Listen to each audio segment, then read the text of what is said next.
Hi viewers, welcome back to my CVR traveller channel. Viewers, మీరు చూస్తున్నారు శ్రీ వరలక్ష్మీ నరసింహస్వామి వారి ఆలయం. ఈ ఆలయం తిరుమలాయపాలెం గ్రామం, గోకవరం మండలం, తూర్పుగోదావరి జిల్లా, ఆంధ్రప్రదేశ్లో ఉంది.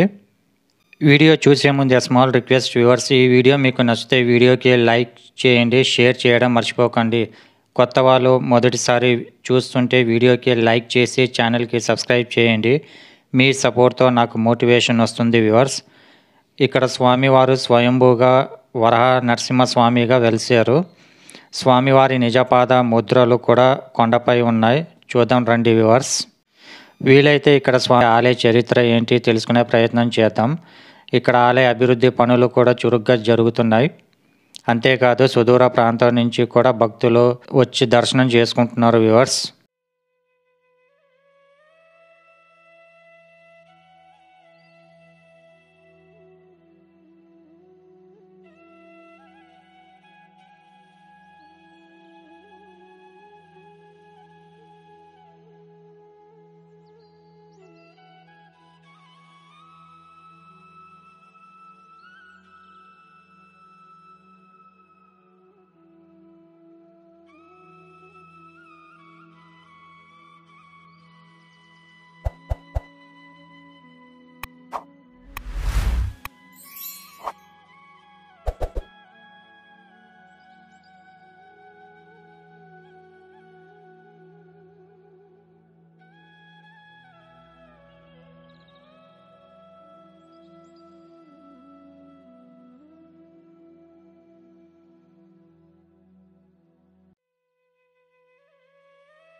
సింహాచలం తర్వాత ఇటువంటి క్షేత్రం స్వామివారు వరహ రూపంలో ఉండడం ఇది రెండో ఆలయం. ప్రతి సంవత్సరం అక్షయ తృతీయ రోజున స్వామివారి నిజరూప దర్శనం జరుగుతుంది వ్యూవర్స్.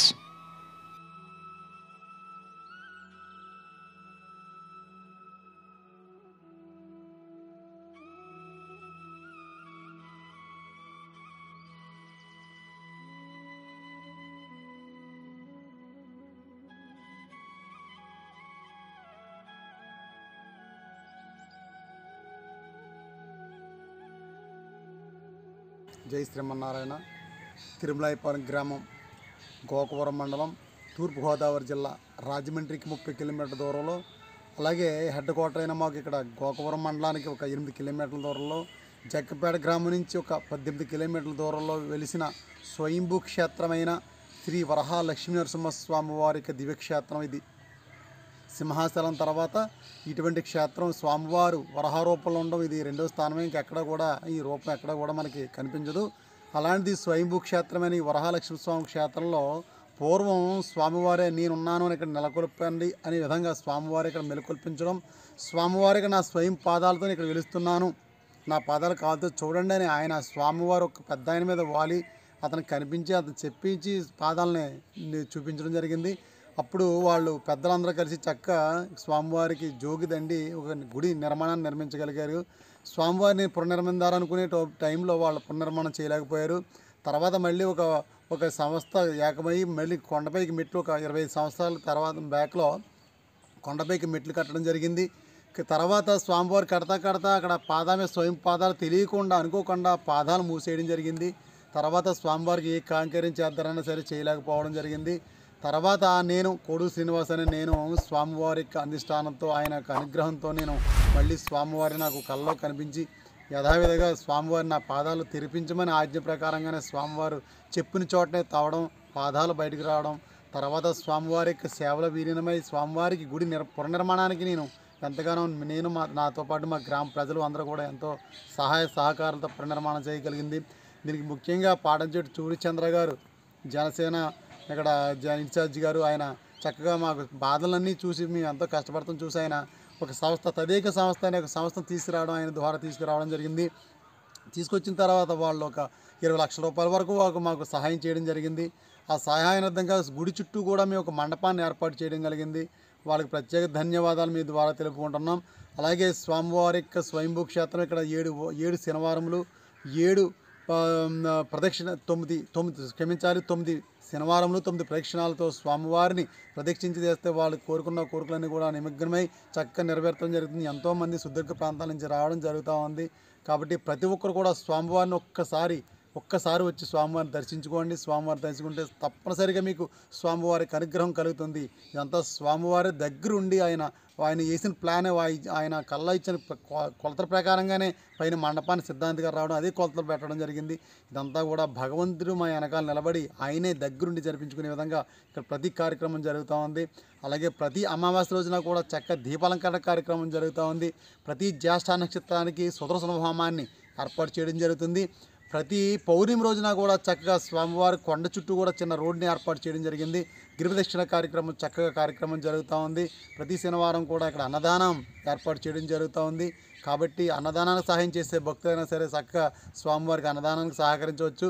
అలాగే స్వామివారి యొక్క నిజరూప దర్శనం మే 10వ తారీఖు అక్షయ తృతీయ రోజున రావడం జరుగుతుంది. దీనికి ప్రతి ఒక్కరు కూడా చందనానికి సహాయం చేస్తే స్వామివారికి చలందీవులు మీ అందరికీ ఉంటాయి. స్వామివారికి ఎంతో ఇష్టమైన చందనాన్ని ప్రతి ఒక్కరు కూడా చక్కగా మీకు తోసిన సహాయాన్ని 1 కేజీ వచ్చి మీకు కర్ణాటక నుంచి తీసుకురావడానికి అయితే 8,000 రూపాయలు ఖర్చు అవుతుంది. అదేవిధంగా భక్తులు సహాయార్థంగా 2,000 రూపాయలు, 1 కేజీ చందనానికి 2,000 రూపాయలు మేము నియమించడం జరిగింది. కేజీ చందనానికి ఇచ్చే భక్తులు కేజీ చందనానికి ఇవ్వచ్చు, అలాగే 1/2 కేజీకి ఇచ్చే భక్తులు 1/2 కేజీ ఇవ్వచ్చు. మీకు తోసినంత సహాయాన్ని ప్రతి ఒక్కరు కూడా చందనానికి సహాయం చేస్తే చక్కగా చందనం ఎంత చల్లగా ఉంటుందో అదేవిధంగా స్వామివారికి కరుణ మీకు తప్పనిసరిగా ప్రతి ఒక్కరికి ఉంటుంది. జై శ్రీమన్నారాయణ, జై శ్రీమన్నారాయణ. మీ పేరండి? నా పేరు కోడు శ్రీనివాస్ అండి.